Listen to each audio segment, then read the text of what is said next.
Good morning. Good morning. Welcome back. Episode 86. Really happy to have David Kop in the house with us this morning, or in the studio, I should say, in his house. So I don't know if I'm in his house or he's in my house, but we're together this morning. So very happy to have David with us from the FBI. He's the Executive Director for Relevance, and most of us do know David. And I'm really happy to have the FBI agreed to doing these regulatory updates for us. It's some of those topics that's been really requested by, if I look at the feedback when we did that survey, it came out number one, regulatory updates, and regulatory updates and reading regulation and things are not my thing. There are more boring things, or very little boring, more boring things in life for me. So I'd rather get the experts that do know what's going on and really is involved, with the regulator themselves, etc. So you get it directly from the horse's mouth, so to speak. So very happy to have David with us this morning. David, thank you very much. I'll introduce you in a second. And I just quickly want to welcome some people to the show this morning. First in, we've got Chart. Good morning, Chart. Terence, Dani Malan, Malcolm, Chart says, Netco donkey. Yeah, it's very cold. So my wife said this morning, is it cold outside? I said, nah, it's not cold. And then the second time I had to go outside, it's like, yeah, it's cold. So, good stuff. Tinus Brits, good morning. Kobus, good morning. Kobus Klein, Jaco Roots, Ross Breed, good morning. Arun, nice to have you back. I haven't seen you in quite a while. I had a message from Shlanganani this morning as well. So Shlanganani, nice to see you back as well. Denise, Chris, goeiemôre, my maat. Let me see. Wow, there's lots of comments this morning. So Carol, good morning, Carol. This was, again, you sort of brought this to my attention. When are we talking about the regulations? So here we go. Bongi Kuketsu, Wouter Fourie, goeiemôre. Wouter, nice om jou te sien. Mark from Australia. Mark, welcome. Nice to have you with us once again. Elmin, Niku, Bruce Cameron, good morning, Bruce. Very nice for you to join us as well. Thank you very much. Neil Phillips, nice om jou here live to see you live. Ronnie Els, good morning. 'n Sneeuwerige Kaapstad. My magtig, stuur foto's.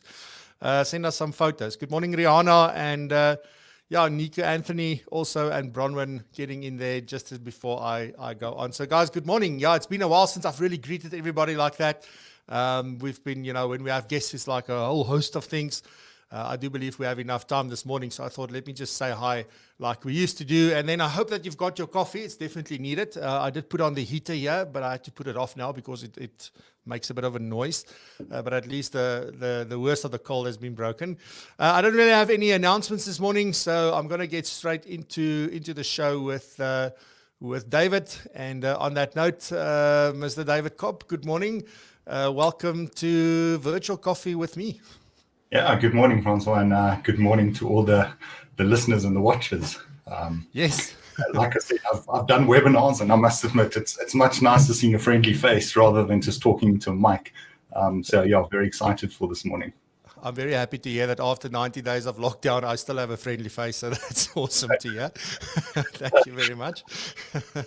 You're not about booze anymore. It's yes, we don't know. Are we moving forward or backwards or forward? Like, this feels like a cha-cha-cha, but we're getting there. So, it's interesting. I think, if I'm really, really honest, in the beginning, I was really good with the whole lockdown situation. It made sense to me, or it still makes sense to me, but I feel like, it's always this thing about we never have balance. So we always go to the extremes. And it's sometimes like out of fear that we're doing things. And I don't know. But now it's getting to a point where it's really getting, it's becoming a bit of a problem from my point of view as well. When we look at the broader things that's going on, I understand the views and I understand everything, but there's some of these regulations that doesn't make sense to me. But just to be clear, we're not going to talk about those regulations this morning. So that's out of our wheelhouse. Yeah, we'll move on to the finance regulations, which we know and have. Yeah. So that's the kind of stuff we don't understand, and I also don't want to. So David, thank you. As I said, just briefly, if you can just maybe, because there's probably some people on here that are not members of the FBI as well. Can you just maybe share with us, Executive Director of Relevance, what does that entail? What are you responsible for? And maybe just a brief little background about you. I mean, you like one of the faces of the FBI. We've known you for so long. I mean, ever since I became a member of the FBI, I think you were there. And that's been a good long time. So yeah, just if you can share with us a little bit about what it is that you're responsible for and so on. Yeah, so I've been in financial services now for about 22 years. Started my career as a personal assistant in a brokerage dealing with employee benefits. Left financial services for a while I did a stint as an internal auditor at a chicken feed company. And then I applied for an accounting position because my goal was to become a chartered accountant. And mistakenly thought I was applying for an accounting position where I was actually applying to be a servicing clerk at a life insurer. And that's really what started my career from moving from being a chartered accountant to becoming a CFP professional. And since then, I've fulfilled a variety of roles. So I was a servicing manager at the life insurance company. I then went off and became an internal financial planner at Flight Centre, the travel agent. So they employed me to look after their staff from a financial viewpoint. And then I went off, started my own business, became a tax consultant, became a paraplanner, and then nearly 7 years ago now, I joined the Financial Planning Institute. And during that time, my responsibility was mostly around the regulatory engagement and ensuring that we build a good relationship with the regulator and represent members' views at the regulator and at National Treasury, the policymaker. Then about a year ago, I was appointed into the role of Director for Relevance, and it expanded the regulatory role to more of we want to become a profession. And in fact, we are a profession. We're emerging profession as financial planners. But in terms of getting the recognition as a profession, it's not just the regulator that we need to bring on board. There's other constituencies that we need to look after. So it's making sure that the companies and the financial services providers within the sector understand what it means to be a profession and how they should treat financial planners.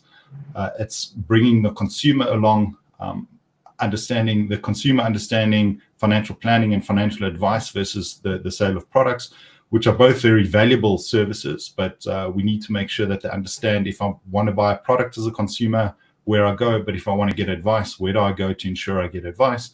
And then lastly, creating the recognition amongst us as practitioners, what it means to be a professional and why we are important. So that's in a nutshell my career of the last 22 years, and particularly the last year at the FBI in the Director of Relevance position.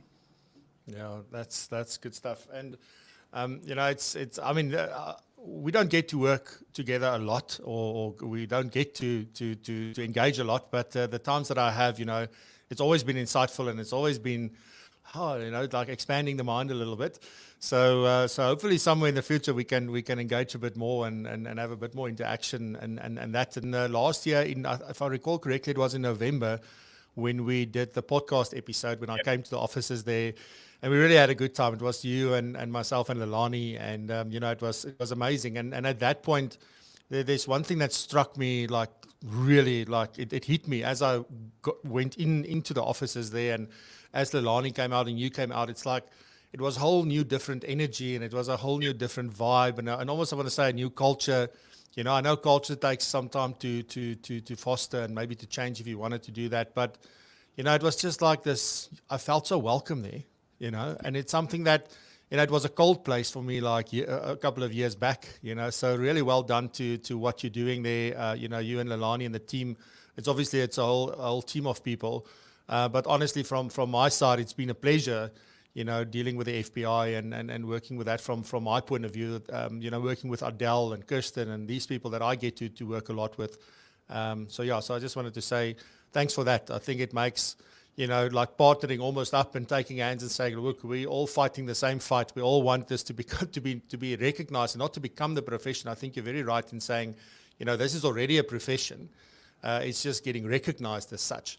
And obviously there's a lot of work to do for everybody to get on board that, but definitely, that's happening slowly but surely, and we're all fighting for that. So, we're fighting. It's like the Avengers, like my friends here in the back. We fight alongside one another.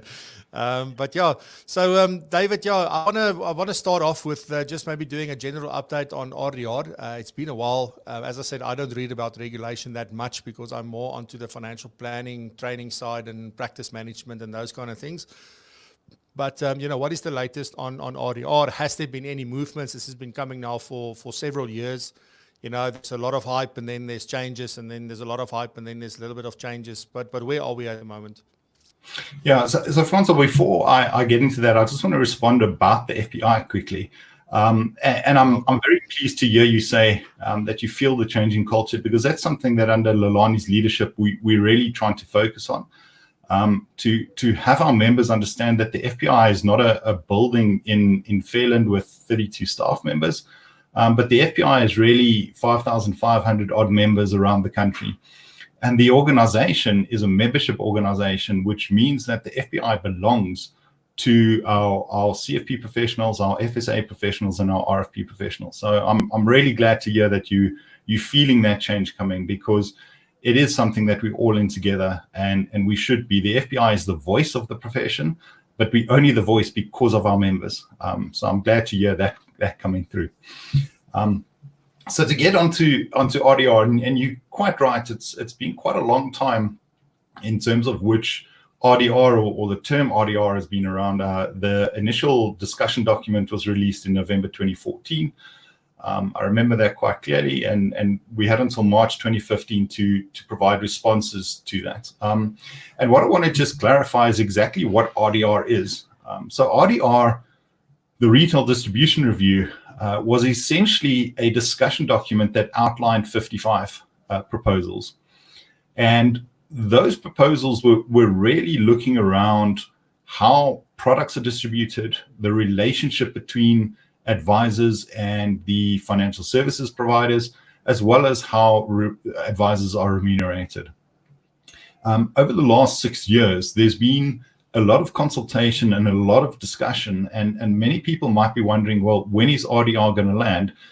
Well, if we look at the general update that the Financial Sector Conduct Authority released in last year, December, if we look at it, of the 55 proposals, and I did a bit of an analysis on it, we're only sitting with probably about 18 or 20% of RDR to finally land. So of the 55 proposals, many of them are actually operational right now. We're looking probably at about 30-odd% of the proposals that are operational. 40% are in a very advanced stance of negotiation. 7% of them have been dropped.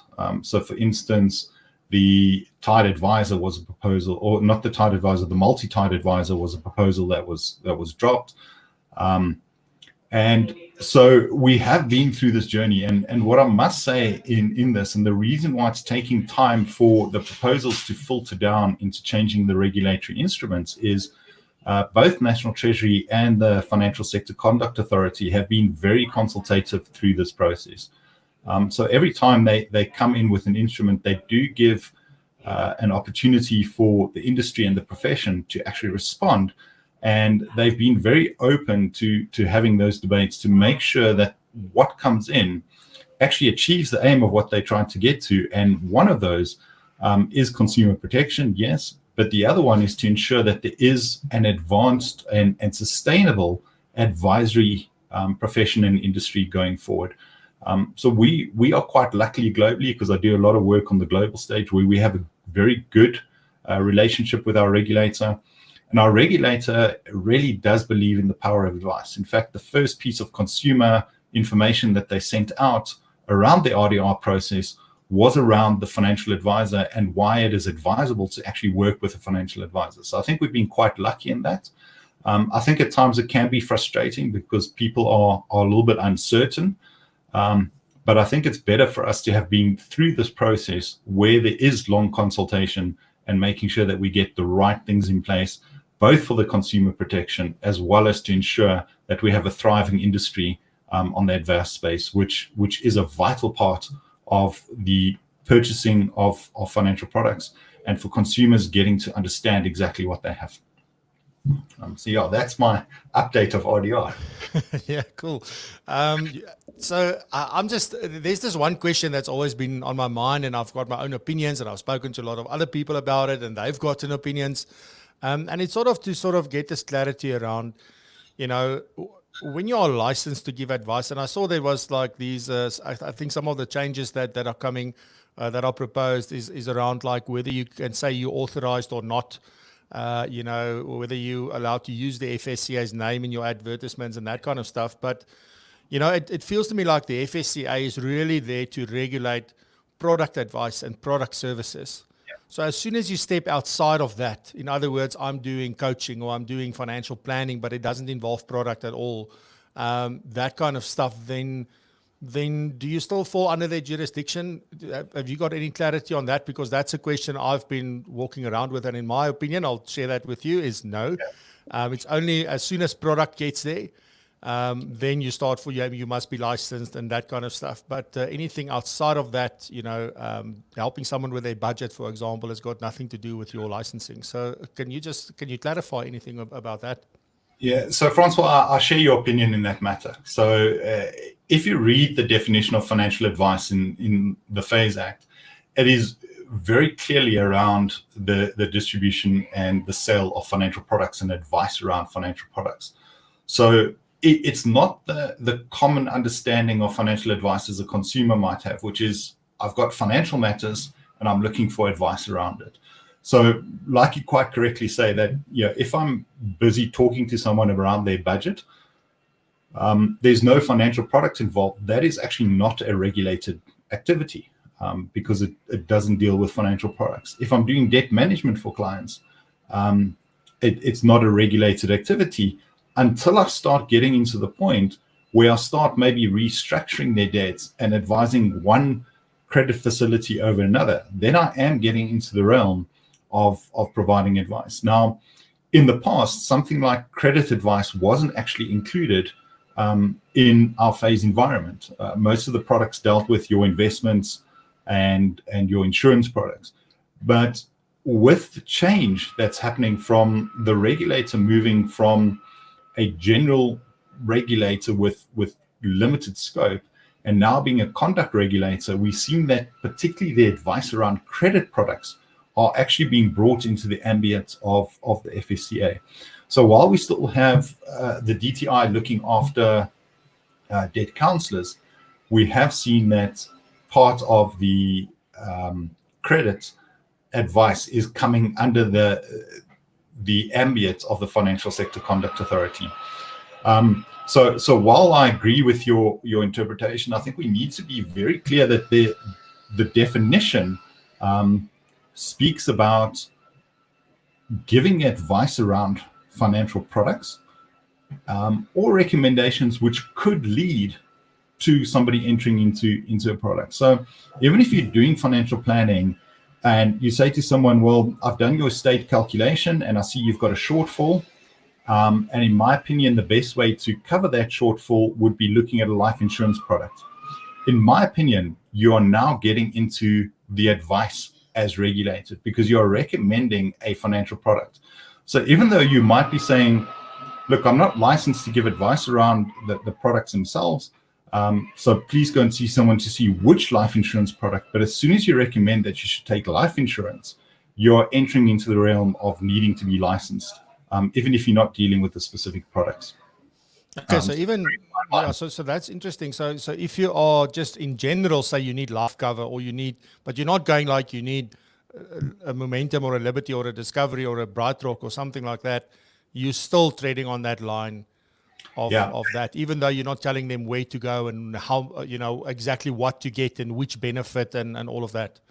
Yeah, that's my opinion. I mean, obviously, if you're giving factual information about, this is what life insurance is and this is the purpose of life insurance, and the key word for me is recommendation. So obviously, factual information is not seen as advice, so it's not regulated.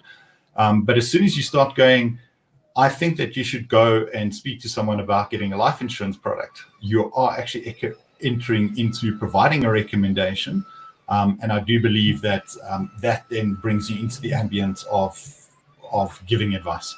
Yes. regulated. Okay, that's an interesting view. So I obviously just say again. It's that fine line that you need to Yes. watch. Yes, and it's important because for me it's like saying you need life cover.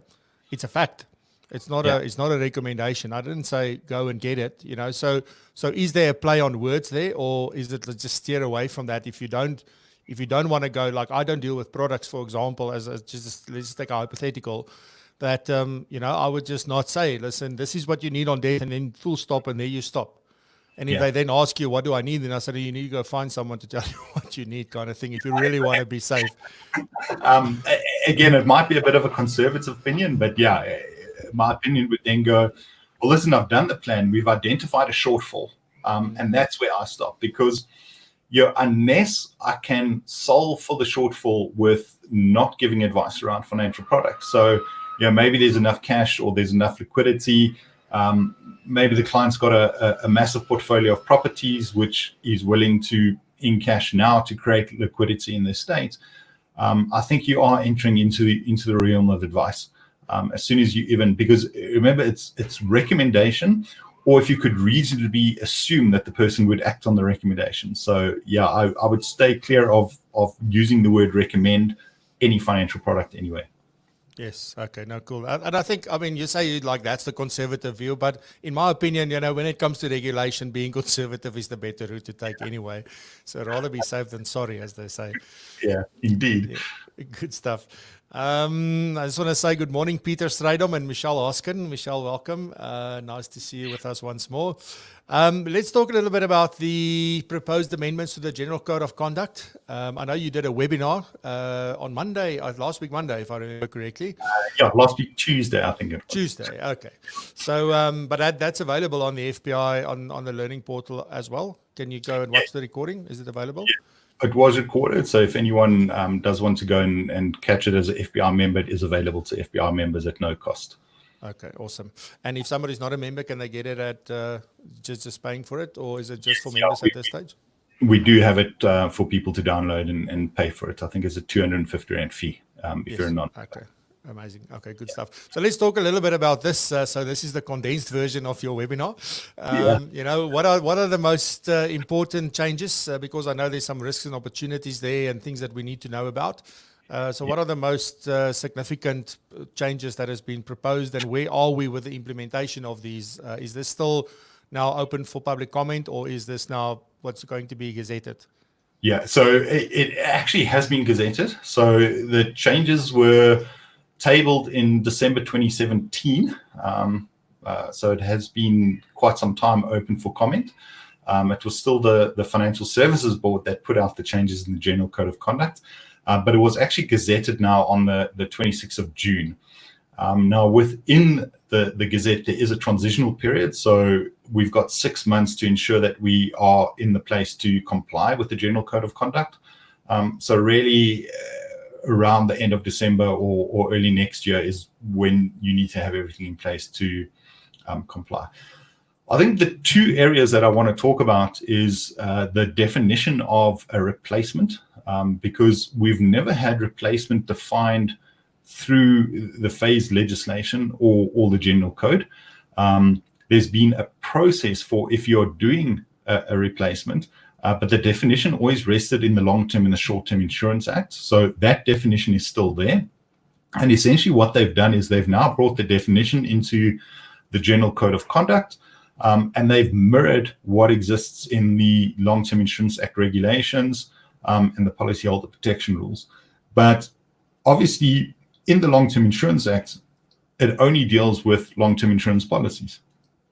Now that it is in the Phase Act, the definition of replacement has been broadened to include all financial products. So essentially a replacement if you're substituting products or if you're terminating or varying any financial product. And then there are 3 criteria that you need to look for. So it needs to be a product that is going to meet the same or similar needs or objectives of the client. And I must admit, we commented on, and there were a few commenters to say, well, if it must meet the same objectives, if I'm, for instance, canceling a long-term insurance policy to replace it with a retirement fund, it's not there to meet the same objectives. And in the comment back, it was clearly stated that when you read it, there are 3 criteria and it's followed by an or, not an and. So if any one of the 3 criteria apply, it will be deemed to be a replacement. So it's either if it's to place a like for like to meet objectives, or if it's in anticipation of terminating, substituting, or varying a product, or if it is as a consequence. And very clearly it says irrespective of the sequence of the occurrence. So I know in the past, and particularly through their CISA code and through some of the discussions, there was this 4-month rule that if it happens 4 months after or before, it's deemed a replacement. What this definition means is that if at any time a policy is cancelled or a financial product is cancelled, and at some time later, because of that cancellation, a new product is put in place, that is deemed to be a replacement. It's very clear as well that the definition of replacement deals with advice.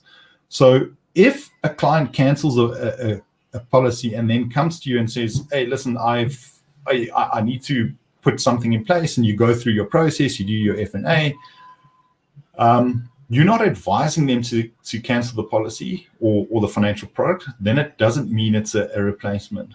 But you must bear in mind that in terms of the replacement code, you've got an obligation of an advisor to try and determine if it is a replacement. So it would be a good idea to, in your discussions with the clients, ask them, have you canceled or are you planning to cancel a policy or a financial product based on the advice that I'm giving you? And if the client does say yes, you should then follow the process in the general code of the replacement of advising the client on the difference between the 2 products. So this is, again, an area I would say be very careful of making sure you understand if you are advising a client to take a new financial product, even if the client's taking the decision themselves to cancel something, make sure you try and find that information and guide the client correctly.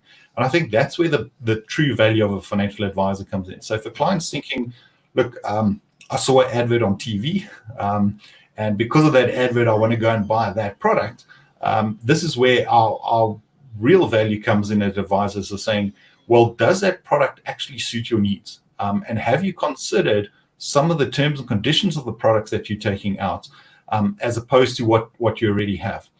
And again, I want us to see regulation not as something that's being told for us to do. I do see one of the comments from moving from a rules-based to a principles-based, and this is exactly what that is. Regulation is not there to catch us out. Okay, regulation should be used as a guide to say, okay, well, if the regulators are putting it in from a consumer protection viewpoint, how do I use what's in the regulation to actually engage with my clients and show them that the value that I'm actually delivering to them, as opposed to them making decisions on their own? Yeah. And then, I mean, what is your view on the encyclopedia of the RPA that must be completed, the actual advice record that needs to be completed? Although I don't get involved in regulation that much, obviously there's a lot of advisors that have spoken to me about, like, have you seen this document? And I know we've looked at it previously, when there was like these consultations and there was iterations done, but it's still a hefty document to complete if you compare it to the previous sort of way of doing that. So, I mean, what was the thinking behind that? How, in general, I don't know if you've had feedback from members, how has that been received in practice? Is the intention of it to rather make people think 10 times before they actually do a replacement? If we can talk a little bit about that, David, because I think it is something that where people say it's warranted to do this replacement, but now I need to do all of this, and where do I get this information from? Because that's the real challenge, getting the information from the company. And trust me, there are companies that are like, they're very clever around that, and they withhold information, and they don't, they will give some things, but they tread that line very finely. But how do we go? I mean, what is the purpose of that, and how has it been received? Yeah. So this is where I find the trade-off of the regulations and some of the battles that we lost on behalf of advisors do come into play. So firstly, the RPA that was put in place was essentially to give a document that people can work through that will allow them to comply with, I think it's section 18D of the General Code in terms of providing the information to the client that you need to do in a replacement phase. But yes, sometimes we do run, and we've had a lot of members coming to us and saying, I'm trying to get the information in order to give the client the correct information for the replacement, but the product provider is not providing the information or withholding it. And that's where we had quite a strong view that if I, as an advisor, have been given authorization from our client to gather the information, I'm actually stepping into my client's shoes, and the product supplier should actually provide that information to me because I've been duly authorized by the client. Unfortunately, what the regulations say is that the product supplier has a choice to provide the information to the financial advisor or to provide the information directly to the client. Now, what we've seen happen and what we've raised a couple of times is sometimes the FSP takes it and says, well, if an advisor is asking for it, we're going to refuse to provide the information. You, as an advisor, can go back to the FSP and say, you're not allowed to not provide the information. In fact, the policyholder protection rules are quite clear that if you get an information request from a financial advisor, you must provide the information, but you have a choice to provide it to the financial advisor who's requesting or to the client.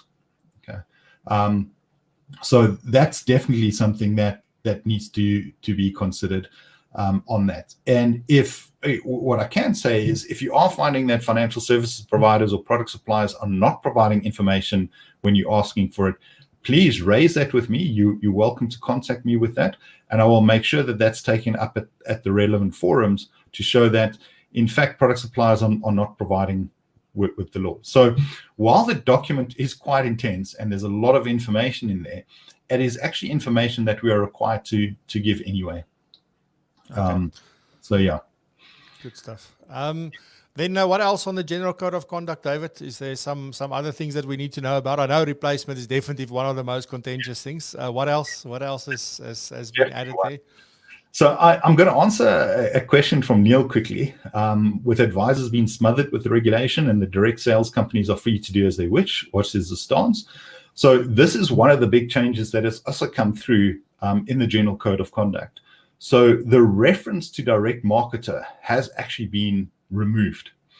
Okay, so it is a case now where the FSCA is leveling the playing fields. So whether I'm giving advice as an advisor face-to-face or I'm giving advice as a direct marketer, I need to go through the same processes. I need to do the same things.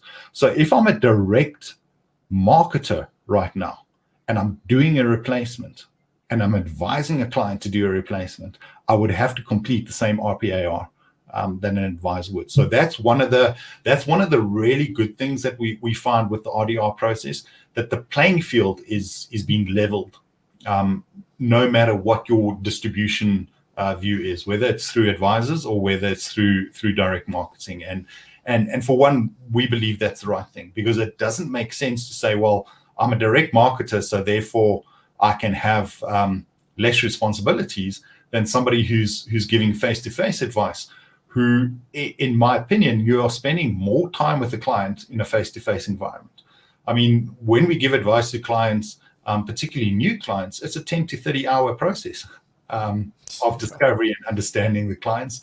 Whereas some of the things that do over the phones is 3 to 4, maybe 10-minute conversations. So yeah, that's where we stand on that. Okay, awesome. Thanks. I think the next one, and this is really where there's a lot of focus around the fees and the fees that we charge as financial advisors. And this is where there is risk and opportunity.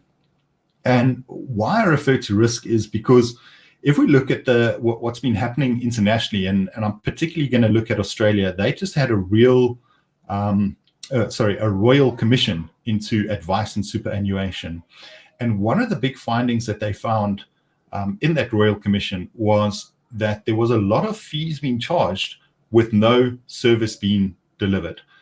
In some cases, they actually found that the clients had been dead and fees were still being charged So pretty obviously, unless you got a Ouija board or doing seances, you can't provide a financial service to a deceased client. So that was quite a clear case. But quite often, there was no evidence that where fees were being charged, the promised service was being delivered. And that's now one of the big things that have come into our general code of conduct. And that's why I say it's really an opportunity for advisors to start showing their value. But there's also a risk. And the risk comes in that if you promise a client to deliver a service, firstly, if you don't deliver the service or the client doesn't believe that you're delivering a service, they've got every right to actually stop your fee payment. And that can be directly with the product provider. Yes.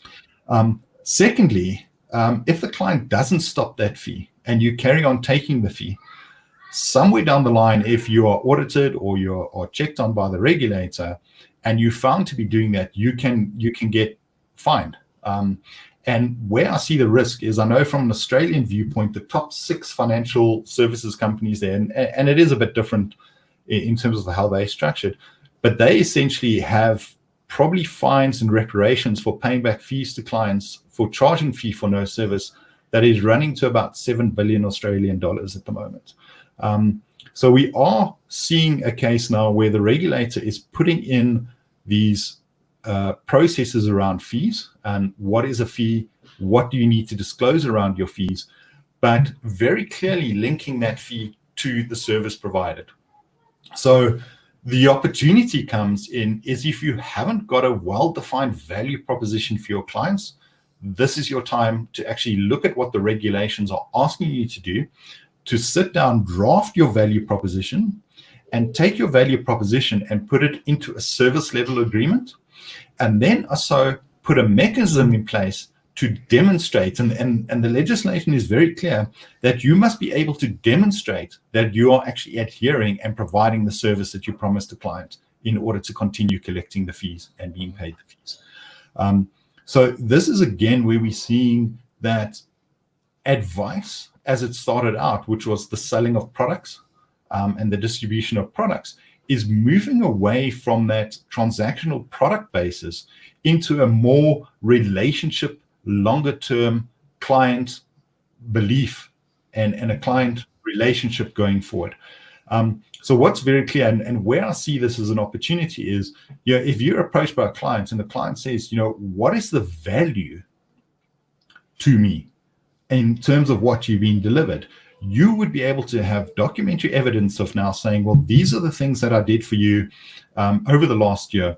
This is the money that I saved for you, and this is my fee. And you can really see that, if I've charged you a 6,000 Rand fee, you might think that's a lot.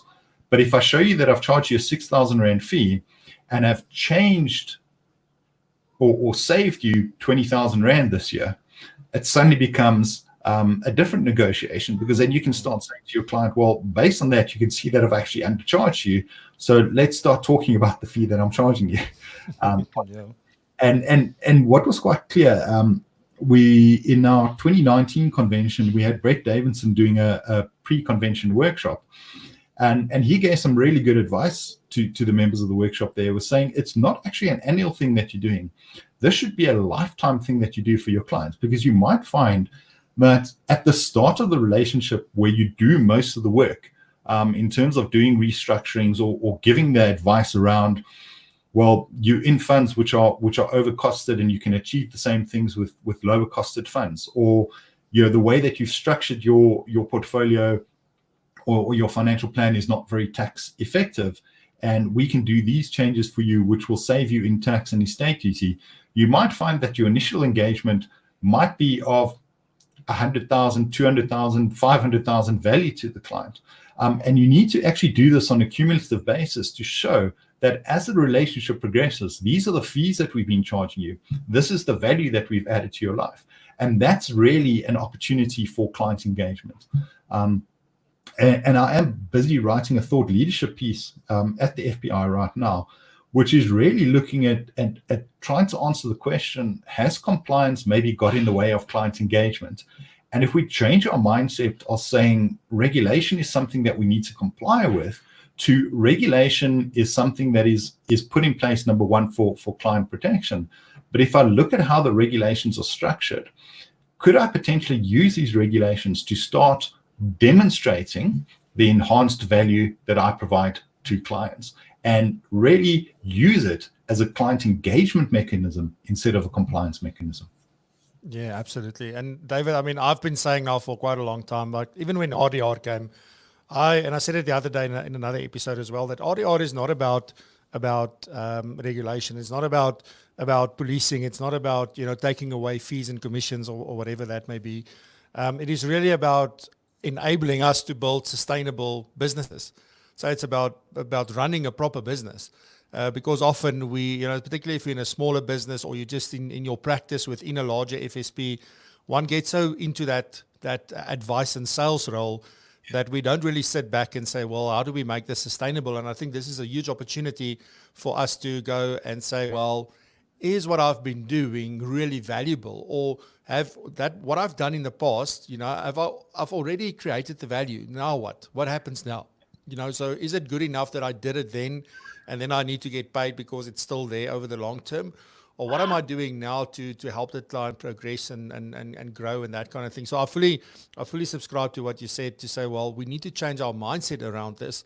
And I made a note here while you were talking. I wanted to say, as I'm listening to you, this metaphor, I get this vision of, when I used to play rugby, you were often told to play the man, not the ball, not the man.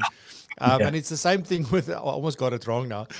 So it's the same with regulation. You shouldn't be, so regulation for me is the man. We want to fight the regulation. We want to do this, but rather play the game, know the rules, play the game, and have a fantastic outcome and enjoy the game. I think that's the thing. Sometimes we get boxed so down into these things because sometimes we feel like it's being forced upon us, but it's because we are not engaged from our side. We don't get involved when there's an opportunity to comment. When there's drafts, who does that? Nobody's going to listen to me, so I don't get involved. But then, I want to lay my 10 eggs afterwards. When something happens and I didn't say my say. And I think that's sort of some of the things like mindset we've spoken about that so many times on the show, about mindset and the power of that. It's just like how you view it, and it changes everything.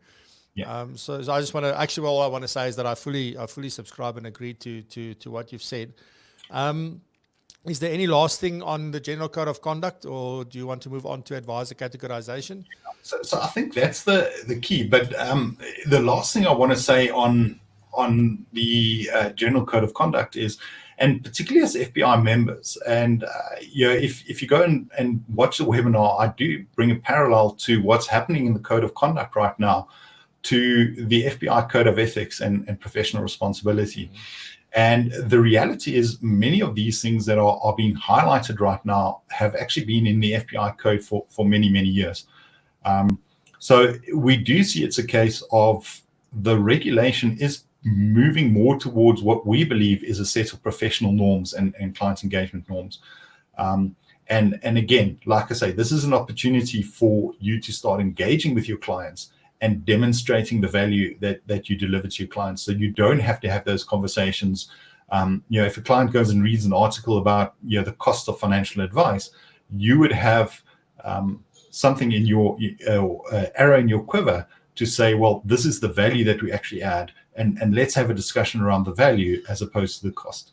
And yes, if you find you're not delivering value to clients, then you need to take that hard look and say, should this person actually be a client of mine if we're not delivering value and we're not working together well? Yeah, no, absolutely.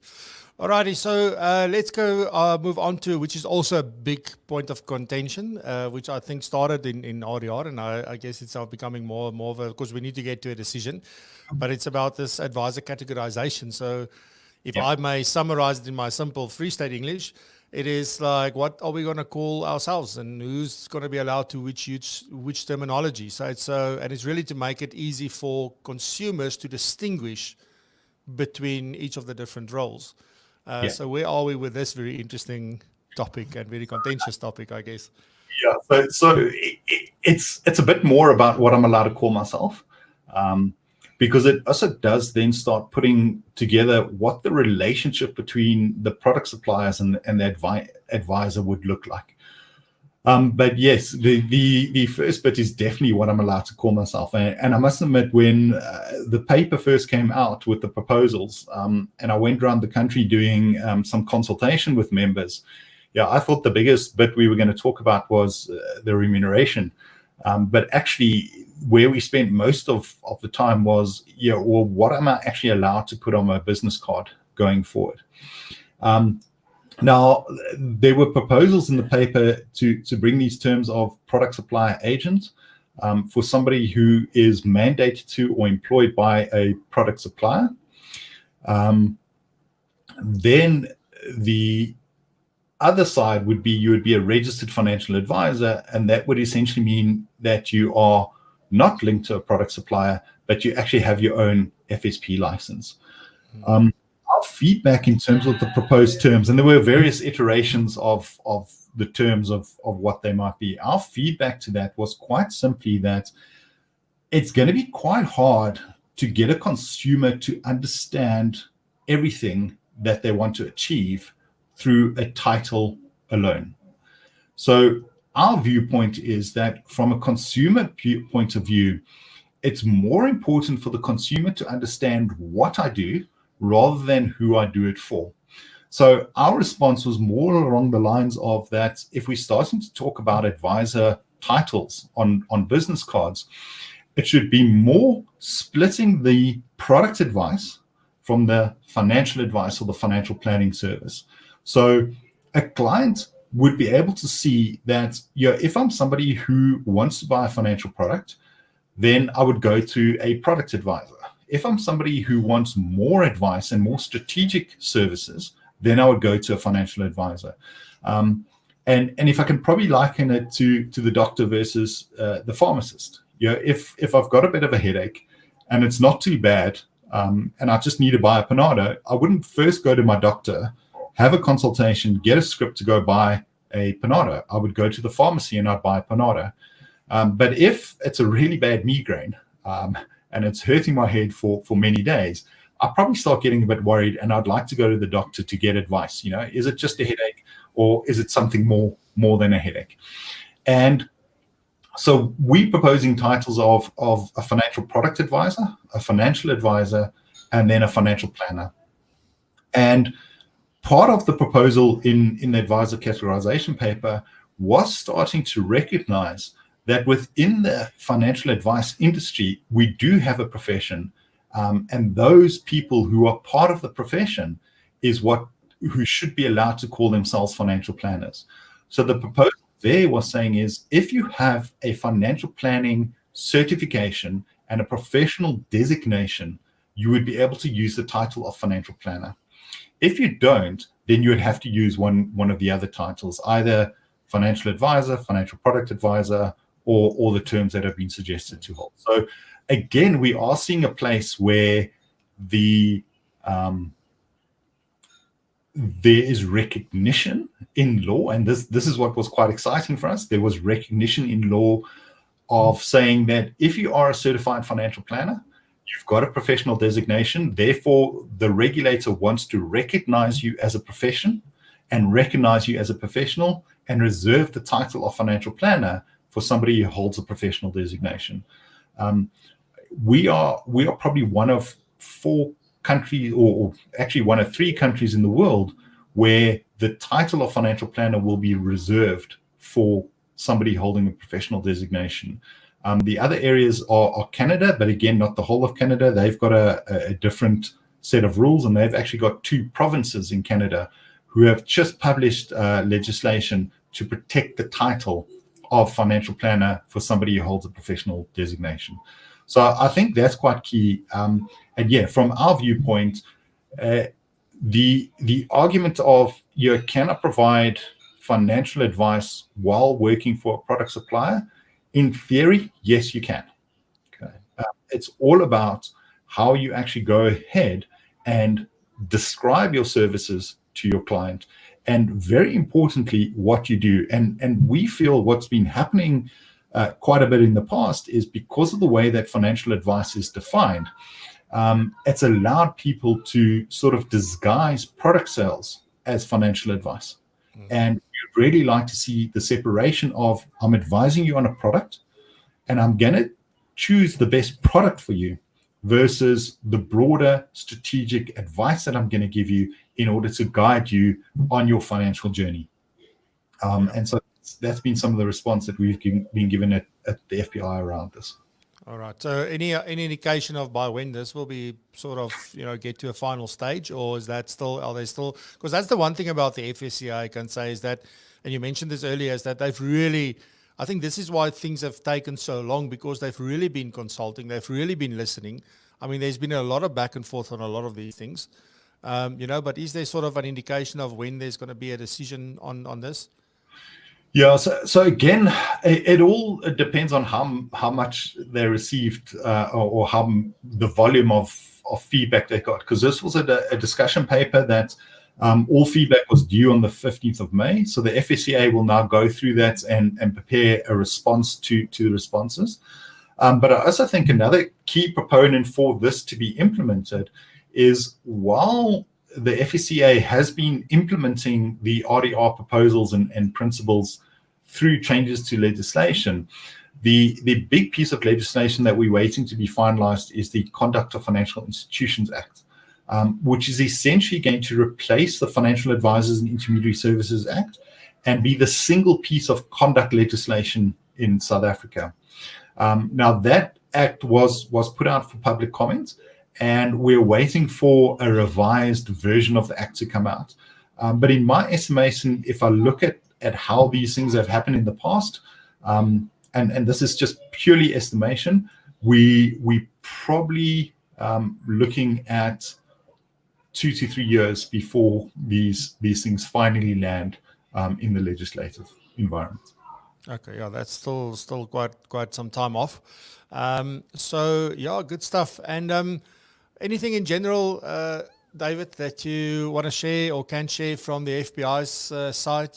Some interesting. I know the convention is coming up. Yeah. That kind of stuff. Anything you'd like to talk about from that point of view to make people aware of? Yeah, so interesting. We chose our title for the convention this year as Future Proof. And was due to run on the, I think it was the 9th of June, we were going to have our convention. And then, 27th of March happened. So what I'm very happy to say, so initially we said, okay, well, that's not going to work. We estimated we wouldn't be able to have the convention. So we moved the date from June to later in October, hoping that, everything would be open again in October. But seeing how the virus is progressing and the lockdown, we don't believe that we'll be able to host a convention until 2021 again. So what we've done with the convention is we've kept it on the 27th and the 28th of October, but we've moved it to a fully digital convention. So we'll be still running it over the 2 days, but we are going fully digital. So we're working very hard to make sure that the systems are in place, the technology is in place, but it is going to be from the comfort of your own home that you're able to attend the convention. So thanks for mentioning that. Cool. And then, like I said too, the FBI is a different organization. We are an organization now which is very clearly saying that our members make up the organization. So if you do see a request from us to provide comments on a piece of legislation or on the memorandum of incorporation, it's not just because we're doing it because we have to. We're doing it because we truly value the feedback from our members. And like I said, we are the voice that represents the profession at the regulators and the policymakers. But we don't want to be a voice that is made up of 5 or 6 people on our advocacy committee. We want to be the voice of 5,500 members. Yes. So definitely, if we ask that when we put out a call, or if you've got something in your mind, you're welcome to reach out to us and have a discussion with us and make sure that we represent the members' views.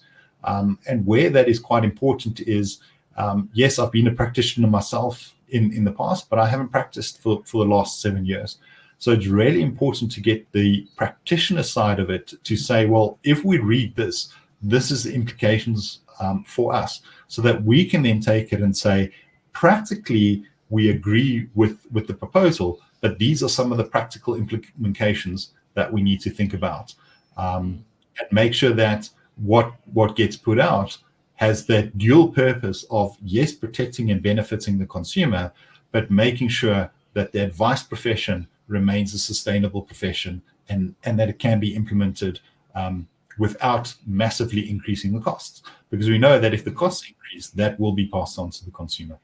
Yeah, always. It's like it doesn't matter what happens, it always lands up in the consumer's hands.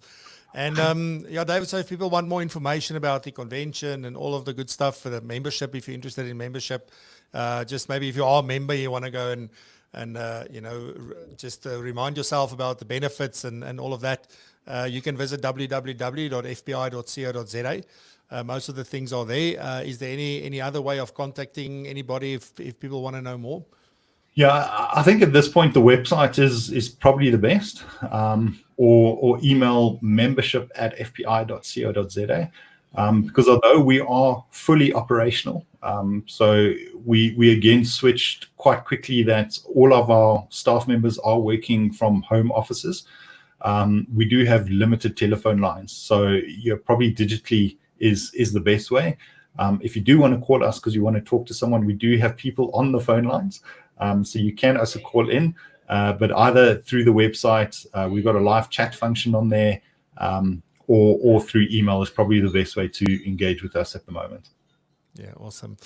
David, I just want to quickly see if there is any comments. We're out of time. So I just want to see if there's anything specifically. Let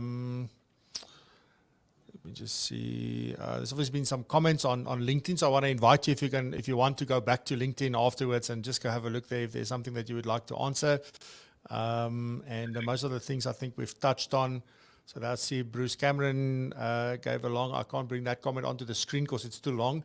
But he's just talking about how product providers go about and sort of putting, I would say in just my translation, is sort of barriers in place through still doing these huge penalties and those kind of things. So I think there's a lot of people that agree with him and has their 2 cents worth there. Wouter Fourie says he's a very proud member of the FPI. Yeah. And then Michelle Hoskin, I know that Michelle is very disappointed that she's been waiting for 42 years to come to South Africa, and then you tell her that this has got to be a digital conference, and now she's got to do it from the UK. So I know she's very disappointed, but very excited to be part of the convention, as far as I know. Us too, Michelle. We were hoping to see you in person, and maybe we need to start planning for 2021 and saying, do your thing virtually this year, and maybe we can look at bringing you out next year. Yes, cool stuff. David, thank you very much. It's been a very insightful conversation. I really enjoyed it. There's so many things I still want to ask you, but we're out of time. So we're going to do this quarterly. If there is anything that comes up, it's more urgent, I will obviously get in contact with you and ask if we can have a conversation. But this is set to be a quarterly thing. So thank you very much. I think it's been very insightful. The way that you explain is easy to follow and easy to understand. So, and thank you for everything that you and the team are doing. We really appreciate it. I don't think people always know the amount of work and things that happens behind the scenes. So just from my side, on behalf of everybody, whether they wanted to say thank you or not, I'm saying thank you very much. I really appreciate it. No, and thank you, Francois. And again, thank you for providing the platform to us to engage with people, and for the work that you're doing. So like I say, I do follow the show, and happy to be associated with it. And anytime, let's have this chat. Yeah, absolutely. Thank you very much, guys. I'll see you back on Friday afternoon at 3 p.m. I will let you know who we're going to be talking to. So enjoy. Thank you very much. Bye-bye.